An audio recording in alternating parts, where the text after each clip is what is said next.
السلام علیکم ورحمۃ اللہ وبرکاتہ۔ الحمدللہ رب العالمین والصلاة والسلام علی اشرف الانبیاء والمرسلین نبینا محمد وعلی آلہ واصحابہ اجمعین، اما بعد۔ توحید کے مقتضیات یا اس کے کمال کے منافی امور ہم پڑھ رہے ہیں، اور اس میں شرک اکبر کی اقسام میں سے عبادت میں جو شرک کی اقسام ہیں وہ ہم پڑھ رہے ہیں۔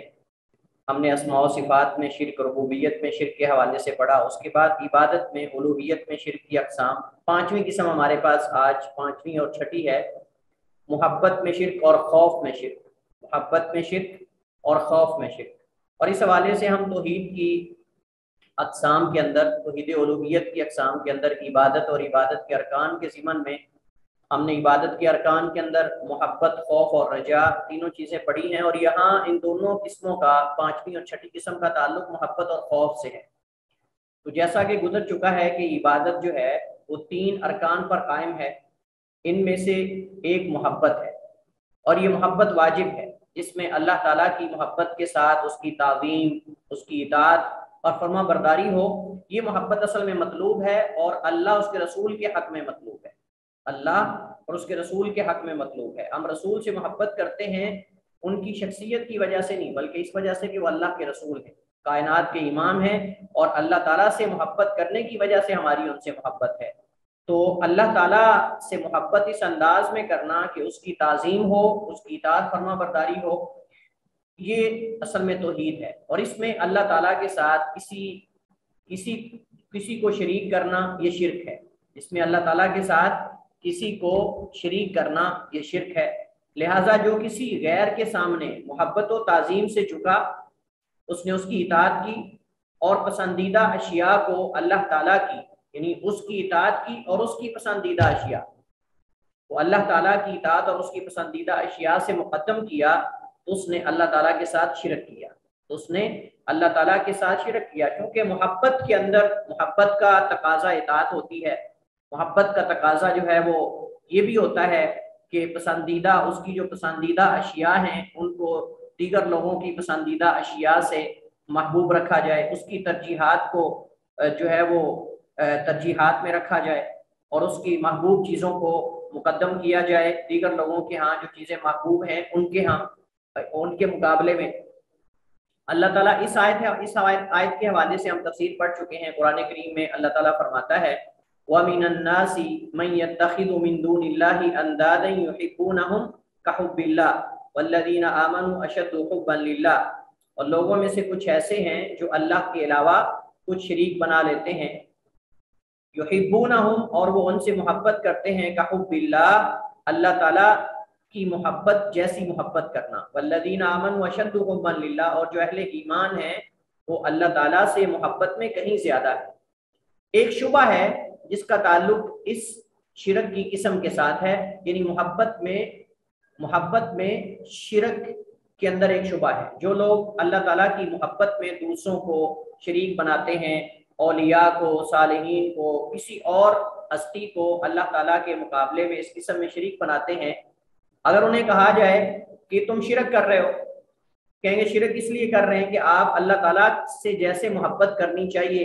آپ اس طرح اس کی مخلوق میں سے ان اولیاء اور صالحین سے محبت کرتے ہیں، تو وہ کہتے ہیں ایسا نہیں ہے، وہ کہتے ہیں ایسا نہیں ہے، ہم اللہ تعالیٰ سے ان اولیاء، یعنی اللہ تعالیٰ سے ان اولیاء کے مقابلے میں بڑھ کر محبت کرتے ہیں۔ تو پھر یہ محبت میں شرک کیسے ہوا؟ یعنی ہم اللہ تعالیٰ سے ان اولیاء سے کہیں بڑھ کر محبت کرتے ہیں، تو یہ شرک کیسے ہو سکتا ہے؟ تو یہ شرک کیسے ہو سکتا ہے؟ تو ان کے شبے کا رد کرتے ہوئے علامہ ابن القیم رحمہ اللہ تعالیٰ فرماتے ہیں، اور تم دیکھو گے کہ مشرک کا حال اور اس کا عمل اس کے قول کی تکذیب کرتا ہوگا، یعنی اس کی حالت اور اس کے اعمال اس کے قول کی تکذیب کرتے ہیں۔ اس کا قول کیا ہے؟ قول اس کا یہ ہے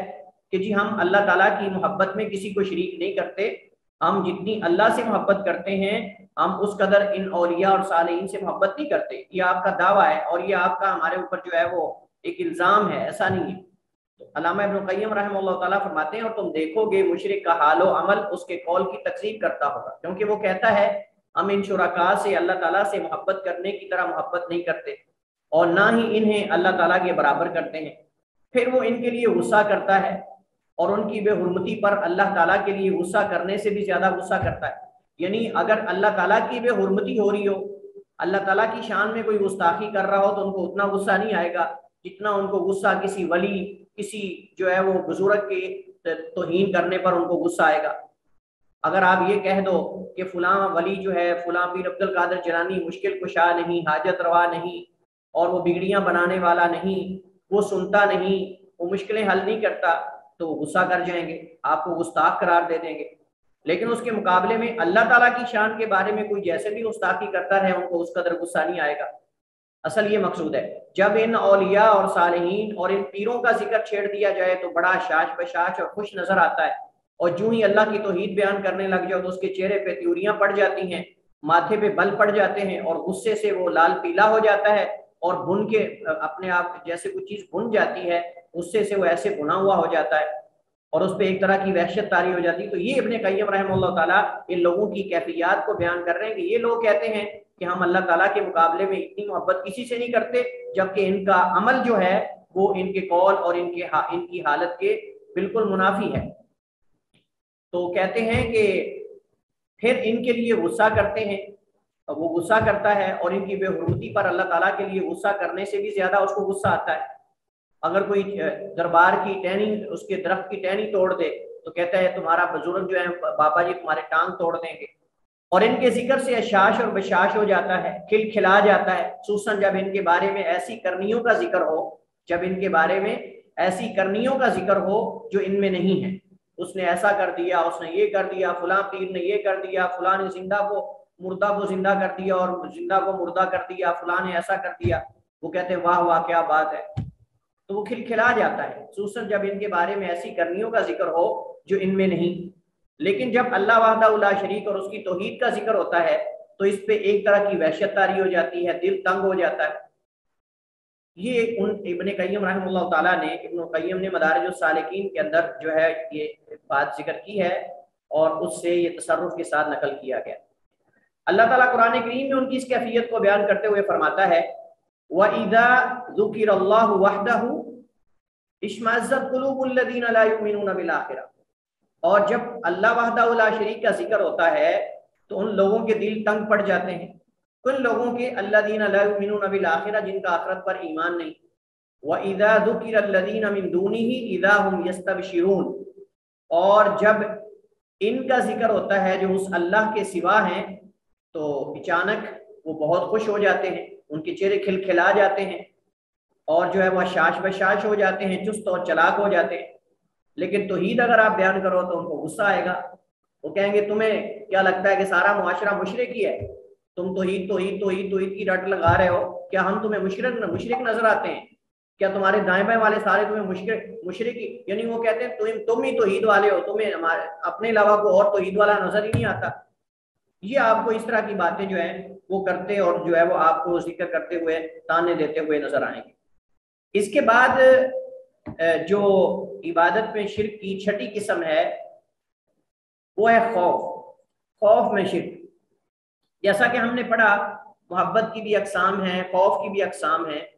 تو خوف کی 3 اقسام ہیں۔ خوف واجب ہے، خوف فطری اور طبعی ہے، اور خوف حرام ہے۔ خوف واجب اللہ تعالیٰ کی پکڑ اور اس کے عذاب یا اس کی طرف سے کسی آزمائش سے ڈرنا، اس کا فائدہ تب ہوتا ہے، یعنی اگر ایک انسان اللہ تعالیٰ سے اس کی پکڑ یا اس کے عذاب آنے سے ڈرتا ہے تو اس کا فائدہ تو تب ہے نا جب انسان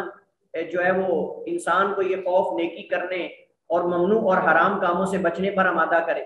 اگر ایک انسان کہتا ہے کہ میں اللہ تعالیٰ سے ڈرتا ہوں کما حقہ ہوں، جیسے ڈرنا چاہیے، لیکن اس کے باوجود گناہ کر رہا ہے، نیکی نہیں کر رہا، اس کی اطاعت نہیں کر رہا، فرما برداری نہیں کر رہا، گناہ پہ گناہ کر رہا اور کہتا ہے میں اللہ سے بڑا ڈرتا ہوں، تو یہ اس کے دعوے کے بالکل منافی اور مخالف ہے۔ تو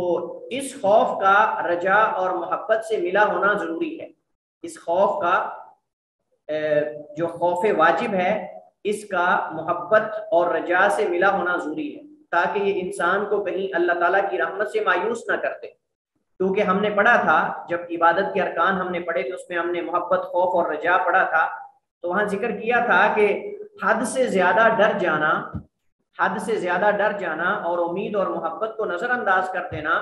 محبت اور امید کے پہلو کو نظر انداز کر دینا، اس سے انسان جو ہے وہ اللہ کی رحمت سے مایوس ہو جاتا ہے اور پھر انسان جو ہے وہ خارجی بن جاتا ہے۔ اور اگر زیادہ امید لگا بیٹھے، خوف نہ کھائے، تو پھر انسان مرجی بن جاتا ہے۔ اللہ تعالیٰ قرآن کریم میں فرماتا ہے افا امینوا مکر اللہ فلا یأمن مکر اللہ الا القوم الخاسرون، پھر کیا وہ اللہ کی خفیہ تدبیر سے بے خوف ہو گئے؟ اللہ تعالیٰ کی مکر، اللہ تعالیٰ کی خفیہ تدبیر سے کیا یہ لوگ بے خوف ہو گئے؟ تو اللہ کی خفیہ تدبیر سے فلا یأمن مکر اللہ، بس نہیں امن میں یا بے خوف ہوتے اللہ تعالیٰ کے مکر اور اللہ تعالیٰ کی تدبیر سے الا القوم الخاسرون، مگر خاسر قوم۔ اس کے بعد دوسری قسم ہے فطری یا طبیعی خوف۔ جب عبادت کے ارکان پڑھے تھے تو ہم نے خوف کی اقسام تفصیل کے ساتھ وہاں بھی پڑھی تھی، لیکن یہاں صرف اشارہ مقصود ہے ان اقسام کی طرف، اور ان میں سے ہر ایک کا حکم یہاں ہم اور اعتبار سے اس کو پڑھیں گے۔ تو دوسری قسم ہے خوف کی فطری یا طبیعی خوف، یعنی اس چیز سے ڈرنا جس سے انسان فطری طور پہ ڈرتا ہے۔ انسان کی فطرت میں بعض چیزوں کا خوف اللہ تعالیٰ نے رکھ دیا ہے، اور جس کے اندر عموماً ہر وہ چیز ہے جس میں انسان کی جان کا خطرہ ہے، جیسے آپ دیکھیں کہ درندے ہیں، اسی طرح جو ہے وہ دشمن کا خطرہ ہے، دشمن کا ڈر ہے، اور اسی طرح بجلی ہے، کرنٹ ہے، اب اس کا انسان کو ڈر ہے۔ اگر کوئی کہتا ہے کہ میں نہیں ڈرتا کرنٹ سے، تو ہاتھ لگا لے، پھر چیک کر لے ذرا ڈرتا ہے یا نہیں ڈرتا۔ تو ایک انسان اگر یہ کہے کہ میں صرف اللہ سے ڈرتا ہوں، مجھے کسی چیز کا ڈر نہیں، لہٰذا میں کرنٹ کو ہاتھ لگا رہا ہوں، تو یہ صحیح نہیں ہے، یہ بے وقوفی ہے، یہ بے وقوفی۔ اللہ تعالیٰ نے بعض چیزوں کا ڈر انسان کے اندر رکھا ہے، جیسے کہ جو جان لیوا چیزیں ہیں جو انسان پہ حملہ کر سکتی ہیں، یہ ڈر انسان کے اندر قدرتی طور پہ، نیچرلی طور پہ انسان کے اندر موجود ہے۔ اس کو اگر انسان ختم کرنا بھی چاہے تو نہیں کر سکتا، یہ انسان کے اندر موجود ہوتا ہے، لیکن اس کے اندر شرط ہے، اور وہ شرط یہ ہے کہ یہ عقیدہ ہو کہ نفع نقصان کا مالک صرف اللہ ہے۔ یعنی اگر کوئی درندہ، کوئی دشمن وغیرہ اگر انسان پہ حملہ کرتا ہے تو یہ عقیدہ ہونا چاہیے کہ نفع نقصان اللہ تعالیٰ کی طرف سے، اگر اسے نقصان پہنچے گا تو اللہ کی طرف سے ہے، اللہ کے حکم سے ہے۔ اللہ کے حکم کے بغیر پوری امت بھی اگر اکٹھی ہو جائے تو آپ کو نقصان نہیں پہنچا سکتی، جیسا کہ نبی کریم علیہ السلام نے حضرت عبداللہ ابن عباس رضی اللہ تعالیٰ عنہما کو جو نصیحتیں فرمائی، جو کلمات سکھائے، فرمایا ینفعک اللہ بہن، اللہ تمہیں ان کے ذریعے فائدہ دے گا۔ ان کلمات میں سے یہ بھی تھا وَعْلَمْ أَنَّ الْأُمَّةَ لَوِ اجْتَمَعَتْ عَلَىٰ أَن يَنفَعُوكَ بِشَيْءٍ لَمْ يَنفَعُوكَ بِشَيْءٍ إِلَّا مَا قَدْ كَتَبَهُ اللَّهُ لَكَ، کہ جان لو اگر پوری امت تمہیں نفع پہنچانے پہ اکٹھی ہو جائے، تمہیں نفع نہیں کوئی پہنچا سکتا مگر وہی جو اللہ نے تمہارے مقدر میں لکھا ہوا ہے۔ آگے فرمایا وَعْلَمْ أَنَّ الْأُمَّةَ لَوِ اجْتَمَعَتْ عَلَىٰ أَن يَضُرُّوكَ بِشَيْءٍ لَمْ يَضُرُّوكَ بِشَيْءٍ إِلَّا مَا قَدْ كَتَبَهُ اللَّهُ عَلَيْكَ، اور جان لو کہ اگر پوری امت تمہیں نقصان پہنچانے پہ اکٹھی ہو جائے، ایک دو فرد نہیں امت کے بلکہ پوری امت اگر نقصان پہنچانے پہ اکٹھی ہو جائے، تو جان لو کہ وہ تمہیں ذرہ بھی نقصان نہیں پہنچا سکتے مگر وہ جو اللہ نے تمہارے اوپر لکھا ہوا ہے۔ یعنی جو نقصان اللہ نے انسان کی تقدیر میں لکھ دیا ہے وہ تو انسان کو پہنچنا ہی پہنچنا ہے، لیکن اگر کوئی چاہے کہ تقدیر سے ہٹ کر بھی کسی کو نقصان پہنچا سکتا ہے جو اللہ نے انسان کے مقدر میں نہیں لکھا ہوا، تو ایسا نہیں۔ کتنی دفعہ ایسا ہوتا ہے کہ انسان بہت خطرناک چیزوں سے بچ جاتا ہے، درندوں سے بچ جاتا ہے، دشمن سے بچ جاتا ہے، اور انسان کو توقع بھی نہیں ہوتی بچنے کی۔ لہٰذا جن چیزوں کا خوف اور ڈر ہماری نیچر اور فطرت کے اندر ہے، جیسے کہ خونخوار درندے ہیں یا دشمن ہے، اس کے اندر ڈرنے میں کوئی حرج نہیں، یہ جائز ہے خوف۔ اگر ڈریں گے تو ہم دفاع کریں گے نا، لیکن اس میں عقیدہ یہ ہونا چاہیے کہ دشمن کی طرف سے یا کسی چیز کی طرف سے اگر نقصان پہنچتا ہے تو اللہ کے حکم سے وہی پہنچے گا جو اللہ تعالیٰ کی طرف سے حکم ہوگا اور اللہ کی طرف سے اجازت ہوگی۔ تو اب یہ خوف جو ہے انبیاء کے اندر بھی ہوا ہے، انبیاء علیہ السلام جو ہیں ان کے اندر بھی یہ خوف موجود تھا۔ آپ دیکھ لیں ابو بکر رضی اللہ تعالیٰ عنہ کو اللہ کے نبی علیہ السلام کیا فرما رہے تھے؟ اللہ کے نبی علیہ السلام اذ یقول لصاحبہ لا تحزن ان اللہ معنا، لا تحزن ان اللہ معنا، کہ جب نبی کریم اپنے ساتھی کو یہ فرما رہے تھے کہ لا تحزن، غم زدہ نہ ہو، دشمن کو دیکھ کر ڈرو نہ، اللہ ہمارے ساتھ ہے۔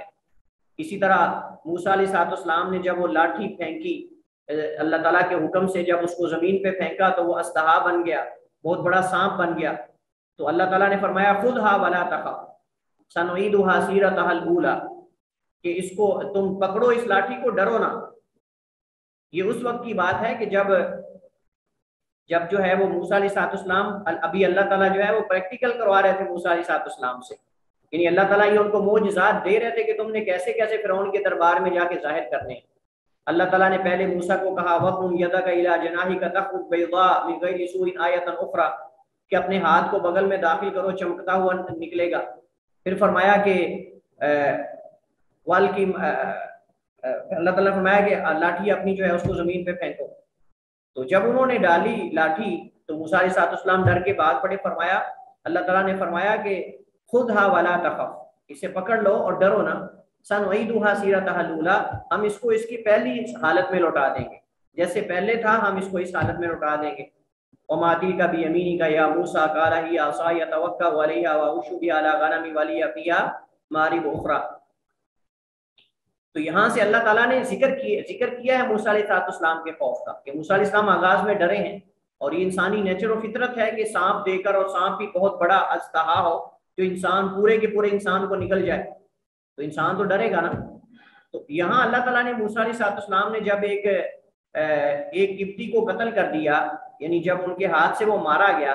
اس نے موسیٰ علیہ السلام نے جو ہے وہ مکہ مارا، اس کو تھپڑ مارا اور وہ مر گیا. تو موسیٰ علیہ السلام اب ڈر میں ہیں کہ پتہ نہیں اب میرے بارے میں کیا فیصلہ ہوگا.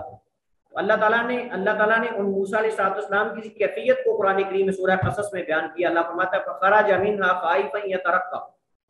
فخرج منھا خائفا یترقب قال رب نجنی من القوم الظالمین. تو موسیٰ علیہ السلام جو ہے وہ وہاں سے ڈرے ہوئے نکلے. یترقب انتظار کر رہے تھے. کس چیز کا انتظار کر رہے تھے؟ کہ جو بندہ کل میرے ہاتھوں مر گیا ہے اس کا انجام کیا ہوگا، کیا مجھے پکڑا جائے گا، مجھے سزا دی جائے گی، میرے ساتھ کیا معاملہ کریں گے. یہ حدیث کے اندر، آیت کے اندر موجود ہے. اور ساتھ یہ دعا کر رہے تھے رب نجنی من القوم الظالمین، اے میرے رب مجھے ظالم قوم سے بچانا، مجھے ظالم قوم سے محفوظ رکھنا. اور اسی طرح حدیث کے اندر حضرت عائشہ رضی اللہ تعالیٰ عنہ کی ایک صحیح حدیث میں ہے، فرماتی ہیں کہ اللہ کے رسول علیہ السلام ایک دن کافی خوف زدہ تھے. اللہ کے نبی علیہ السلام ایک رات کافی خوف زدہ تھے، اور اللہ کے نبی علیہ السلام جو ہے وہ بے چینی کے عالم میں، آپ کو نیند نہیں آ رہی.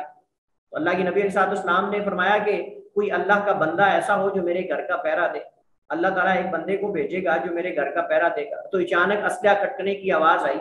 اچانک اسلحہ، کسی تلوار اور اسلحے کی، جیسے کوئی اسلحے سے زیب تن ہو کر نبی علیہ السلام کے دروازے کے سامنے چوکھٹ پہ آگے کھڑا ہو کے پہرے داری کے لیے آ گیا. تو دیکھا تو یہ کون ہے؟ حضرت زبیر بن عوام رضی اللہ تعالیٰ عنہ ہے. حضرت زبیر بن عوام رضی اللہ تعالیٰ عنہ ہے. اس وجہ سے اللہ کے نبی علیہ السلام نے ان کو لقب دیا حواری و رسول اللہ، اللہ کے نبی کے حواری. فرمایا جیسے عیسیٰ کے حواری ہیں ایسے میرا حواری زبیر بن عوام ہے. حضرت زبیر اللہ کے نبی علیہ السلام کے پھوپھی زاد ہیں. تو اللہ کے نبی علیہ السلام جو اس رات خوف زدہ تھے. تو یہ انسان کی فطرت کے اندر ہے اور یہ جائز ہے. تیسری قسم ہے خوف حرام. اس کی دو قسمیں ہیں، ایک اعتقادی ہے اور ایک عملی ہے. ایک اعتقادی ہے اور ایک عملی ہے. یعنی غیر اللہ سے ڈرنا. کس طرح ڈرنا کہ وہ اس پہ اثر انداز ہو سکتے ہیں، اللہ کے علاوہ یہ جو معبودان باطلہ ہیں وہ اس پہ اثر انداز ہو سکتے ہیں یا اسے وہ نقصان پہنچا سکتے ہیں جس پر سوائے اللہ کے کوئی قادر نہیں. ایسا نقصان کہ جس پر سوائے اللہ کے کوئی قادر نہیں، جیسا کہ بیمار کر دینا، رزق روک لینا، فقیر کر دینا وغیرہ وغیرہ. جیسا کہ آپ جانتے ہیں بہت سارے ہمارے جاہل قسم کے عوام جو ہے وہ بہت سارے اولیاء کے بارے میں عقیدہ رکھتے ہیں کہ اگر ولی ناراض ہو جائے، اگر بابا پیر ناراض ہو جائے تو وہ بیمار کر دیتا ہے، وہ کوئی نقصان کر دیتا ہے، رزق بند کر دیتا ہے، فقیر کر دیتا ہے، اور پھر وہ رزق لینے کے لیے در در کی ٹھوکریں کھاتے ہیں. اور اس سے پہلے قوم ہود نے ہود علیہ السلام کو کہا تھا، انہوں نے کیا کہا تھا؟ انہوں نے کہا تھا ان نقول الا اعتراک بعض الہتنا بسوء، کہ ہم اس کے سوا کچھ نہیں کہتے کہ ہمارے معبودوں میں سے کسی نے تجھے کوئی آفت پہنچا دی ہے. الا اعتراک بعض الہتنا بسوء، ہمارے معبودوں میں سے کسی نے تمہیں کوئی آفت یا کوئی مصیبت پہنچا دی ہے، یہی ہم کہہ سکتے ہیں. قال انی اشہد اللہ واشہد انی بریء مما تشرکون، میں سب سے پہلے اللہ تعالیٰ کو گواہ بناتا ہوں اور اس کے بعد تمہیں بھی گواہ بناتا ہوں، تم بھی گواہ ہو جاؤ کہ بے شک میں بری ہوں اس سے جو تم اللہ کے ساتھ جو ہے وہ شریک بناتے ہو یا شریک ٹھہراتے ہو۔ تو اب آپ دیکھیں یہاں قوم ہود نے ہود علیہ السلام کو کیا کہا کہ ہمارے الہوں میں سے، ہمارے معبودوں میں سے لگتا ہے کسی نے آپ کو کوئی آفت یا مصیبت پہنچا دی ہے، اس وجہ سے آپ نعوذ باللہ بہکی بہکی باتیں کر رہے ہیں یا آپ اس طرح کی باتیں کر رہے ہیں۔ اس قسم کو اعتقادی اس وجہ سے کہتے ہیں، یعنی خوف کی اس قسم کو اعتقادی اس وجہ سے کہتے ہیں کیونکہ اس کا تعلق دل کے ساتھ ہے، یہ شرک اکبر ہے، یہ شرک اکبر ہے۔ دوسری قسم ہے عملی خوف، ایسا خوف جو انسان کو کسی واجب کے چھوڑنے یا حرام کے کرنے تک لے جائے، یعنی کسی کے ڈر کی وجہ سے آپ کسی واجب کو چھوڑ دیں، کسی فریضے کو چھوڑ دیں یا کسی حرام کا ارتکاب کر لیں، یہ بھی حرام ہے اور کمال توحید کے منافی ہے۔ اصل توحید کے منافی تو نہیں لیکن کمال توحید کے منافی ہے۔ آپ جانتے ہیں کہ شرک اکبر جو ہے یہ اصل توحید کے منافی ہے، سرے سے توحید کو ختم کر دیتا ہے، جبکہ شرک اصغر جو ہے، جو گناہ ہیں وہ توحید کے کمال کے منافی ہیں، توحید کے اصل کے منافی نہیں ہے۔ لیکن یہ شرک اکبر کی قسم میں سے نہیں، اس وجہ سے اسے خوف اصغر بھی کہا جاتا ہے، عملی خوف کو خوف اصغر بھی کہا جاتا ہے۔ اللہ تعالیٰ نے قرآن کریم میں اس خوف کی طرف اشارہ کرتے ہوئے فرمایا الذین قال لهم الناس ان الناس قد جمعوا لكم فاخشوهم فزادهم ایمانا، کہ وہ لوگ کہ لوگوں نے ان سے کہا، یہ غزوہ احزاب کا موقع تھا کہ جب لوگوں نے کہا کہ ڈر جاؤ، تمہارے لیے تو کافر جماعتیں اکٹھی کر کے، گروہ اکٹھے کر کے لے آئے، سارے احزاب اکٹھے ہو گئے، کئی ہزار کا لشکر آ چکا ہے اہل مدینہ کو مٹانے کی خاطر، لہذا ڈر جاؤ۔ لیکن اہل ایمان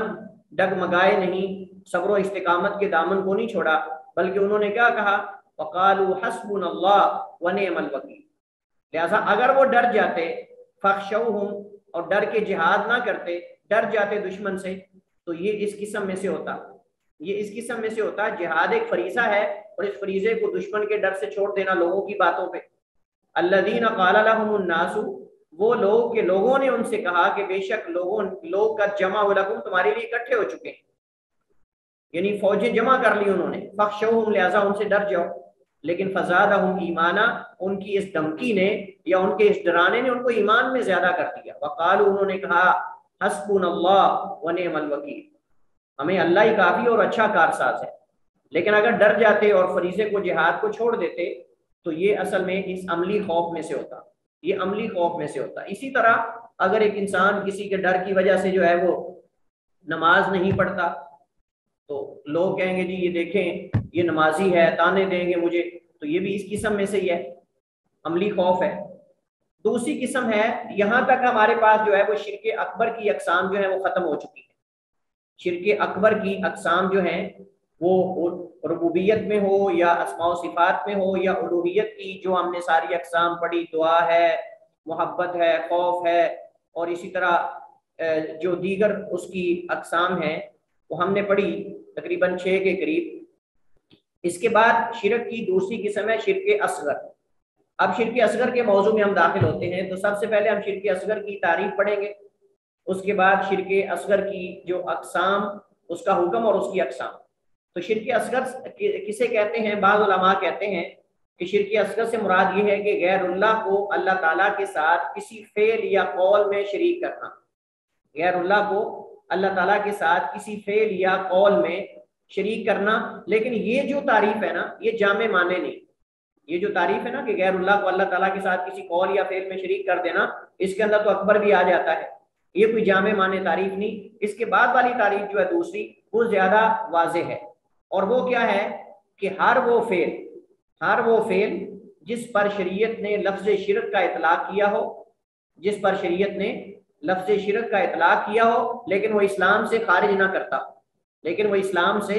خارج نہ کرتا ہو، ایسا کام کرنا کہ جس کام کے کرنے والے کو یا جس کام کو قرآن و سنت میں شرک تو کہا گیا ہو لیکن اس کام کے کرنے والے کو کافر نہ کہا گیا ہو،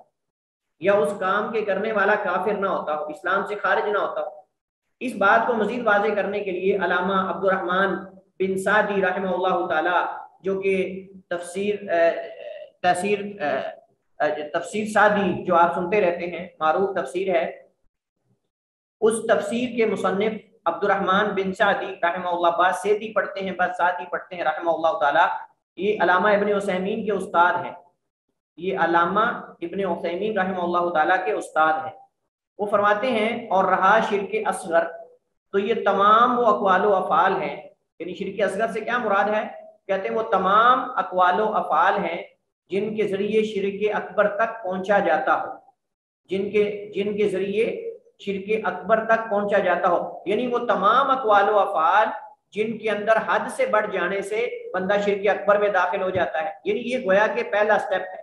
جیسے کہ آپ جانتے ہیں کہ جو زنا ہے، اب زنا تو حرام ہے، فحشی بدکاری زنا کرنا، لیکن اس کے مقدمات بھی حرام کر دیے گئے ہیں۔ اس کے مقدمات جو زنا کے ہیں، جیسے غیر محرم کی طرف دیکھنا ہے، جیسے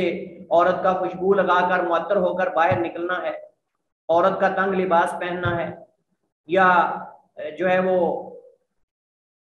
اور دیگر جو کام مطلب جس کے اندر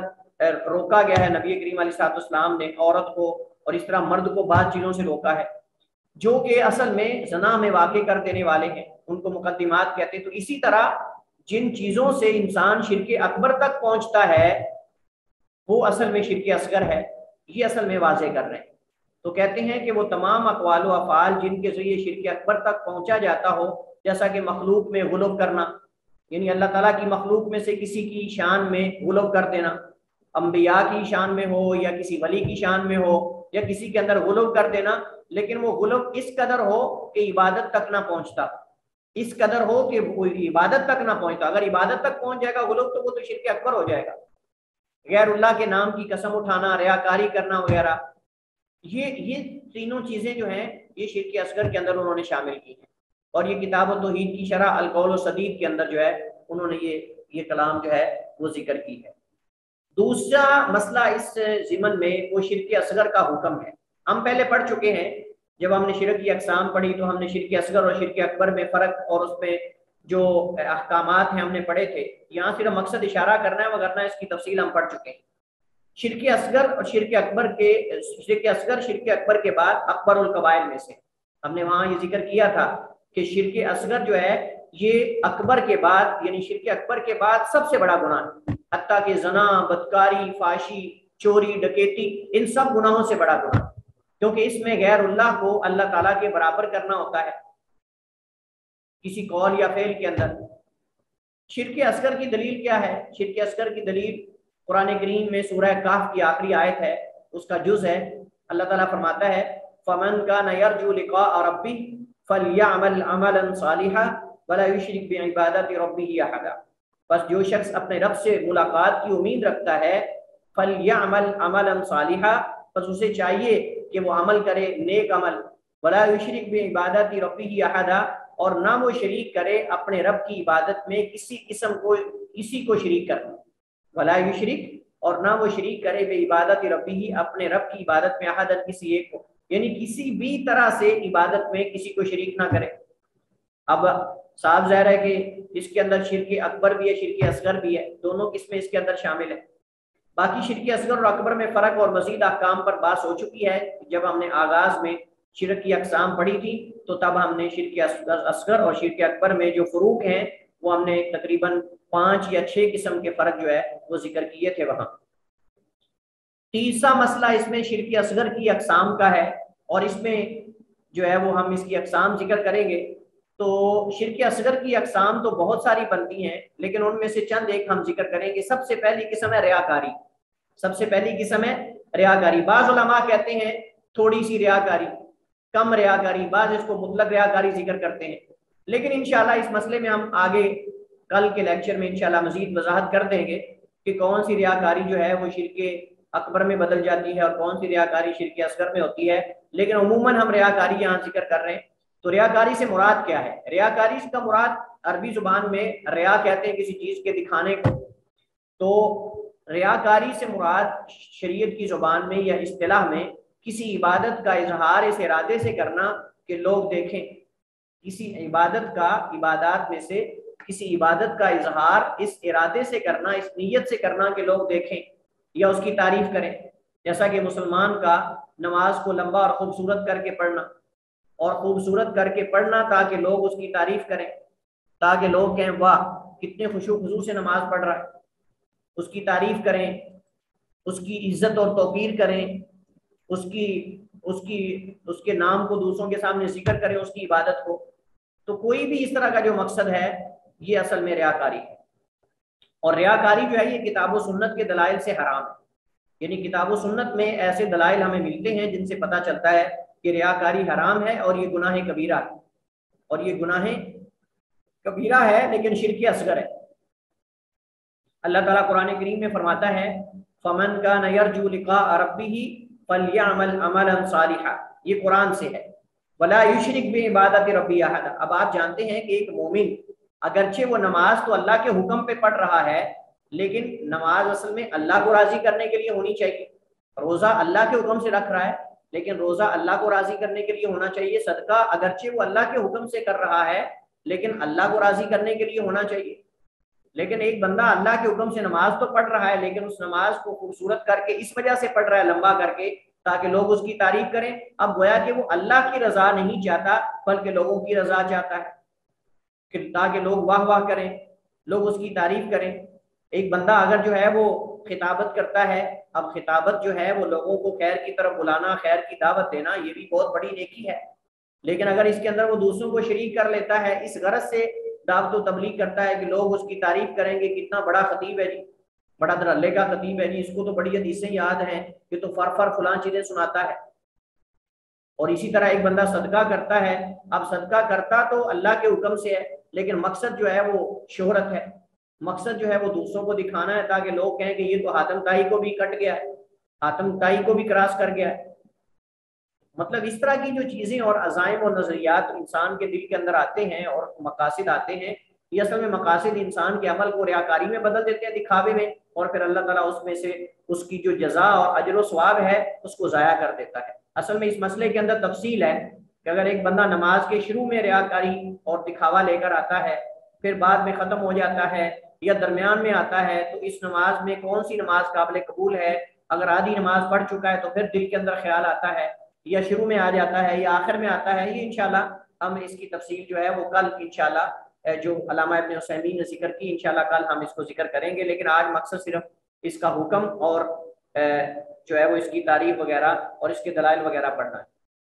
یہ آیت ہم پہلے بھی پڑھ چکے ہیں. حضرت ابو سعید خدری رضی اللہ تعالیٰ عنہ سے روایت ہے، فرماتے ہیں خرج رسول اللہ صلی اللہ علیہ وسلم، اللہ کے نبی علیہ السلام نکلے ہماری طرف، وَنَحْنُ نَتَذَاكَرُ الْمَسِيحَ الدَّجَّالَ، اور ہم مسیح الدجال کا ذکر کر رہے تھے، اور ہم مسیح الدجال کا ذکر کر رہے تھے.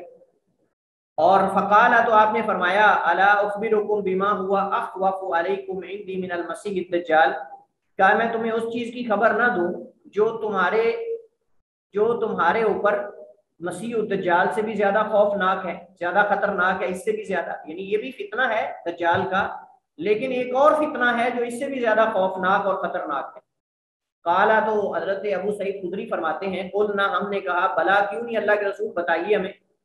صحابہ کرام چونکہ اس طرح کے کاموں میں جو ہے وہ حریص ہوتے تھے تاکہ اپنے آپ کو اس سے بچا سکیں، خیر کی طرف جو ہے وہ راغب ہوتے تھے اور پوچھتے تھے اللہ کے رسول کون سے خیر کے کام ہیں، اور شر سے بھی جو ہے وہ آگاہ رہتے تھے تاکہ شر سے اپنے آپ کو بچا سکیں. کہتے ہیں قلنا بلا، ہم نے کہا کیوں نہیں اللہ کے رسول. فقالا، تو آپ نے فرمایا، الشرک الخفی، یہ خفیہ شرک ہے، یہ خفی شرک خفی ہے. ان یقوم، اور وہ کیا ہے، ان یقوم الرجل یصلی، یہ کہ کھڑا ہوا آدمی نماز پڑھے، فیزین صلاتہ، اپنی نماز کو خوبصورت کر کے پڑھے،